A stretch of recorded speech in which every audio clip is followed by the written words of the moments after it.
This video will be on the Ankh and the cross. Everyone knows that the Ankh is the original cross, representing both the feminine and the masculine. I'm trying to draw a cross here, right. So, we all know what the Ankh is, right? Masculinity and femininity.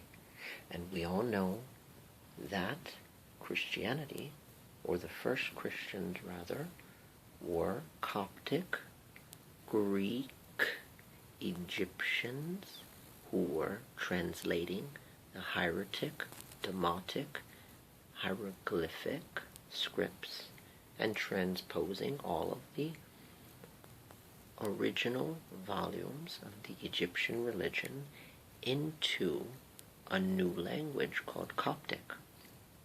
When Emperor Constantine's religion was failing and the Huns from Genghis Khan's empire, including Attila the Hun, and the Ottoman Turks began to become a threat, he needed an empire to unify his falling empire, right? Because you had all of these different Hunnic tribes dividing the Holy Roman Empire. So he created a religion based on an Egyptian, Babylonian, stylized, archetypal religion. So he took the stories of Mithra, who had 12 apostles. He took the story of Osiris and Horus, Heteru. He took the stories and contrived and conceived this new religion called Christianity. And Christ is a Greek word, Christos, which means the holy anointed. It's the same as the Sanskrit word Buddha, which means holy anointed.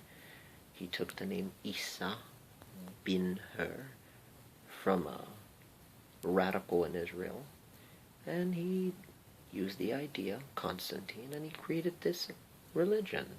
Now keep in mind, the ancient people in Egypt, or Kemet, were not allowed to read and write. This information was not given to them.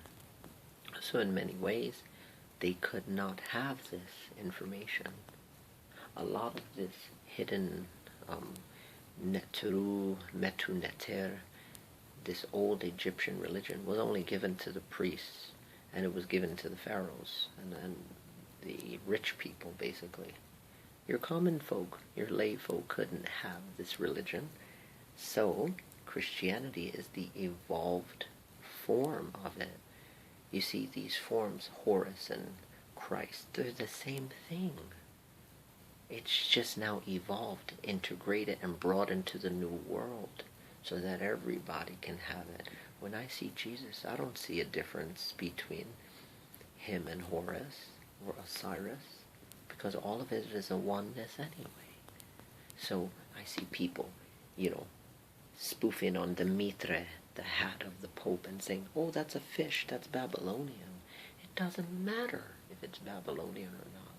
The Babylonians and the Kemets/Egyptians borrowed from each other all the time. They borrowed language, they borrowed science, mathematics, and they had vast trade centers across Indonesia, through Thailand, through Japan, past Atlantis, into the New World. That's why they all had an exact same stylized calendar. That's why their entire chronology all matches up to around the same period where they all developed mathematics and science and art, because they were influenced by outer forces. These are secrets that are not secrets. It's common sense. I don't know why people put so much integrity behind, reptilians, Palladians, Alpha Centaurians. It doesn't matter. These are all beings that manipulated our genetic gene pool. This is why we have all hemispheres of our mind, but not all of them are activated. We have an arachnid, we have a reptilian, we have a Homo sapien, we have our predecessor Neanderthal, we have Homo erectus, Australopithecus, we have all of these genetic alterations in our makeup, but there's no separations. It was all meant to be, just as religion was meant to come into the New World. It went from Kemetic to Christian.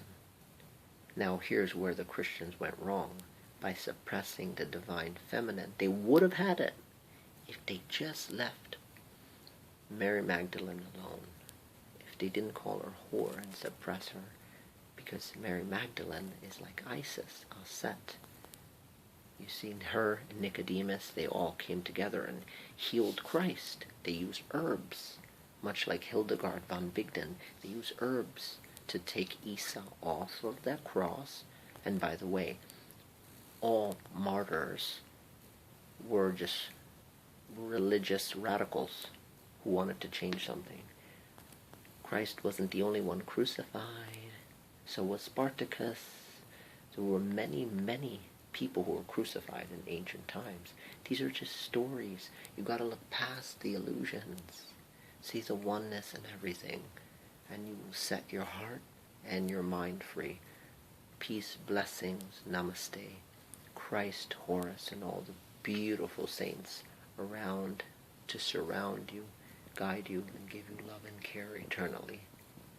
Amen.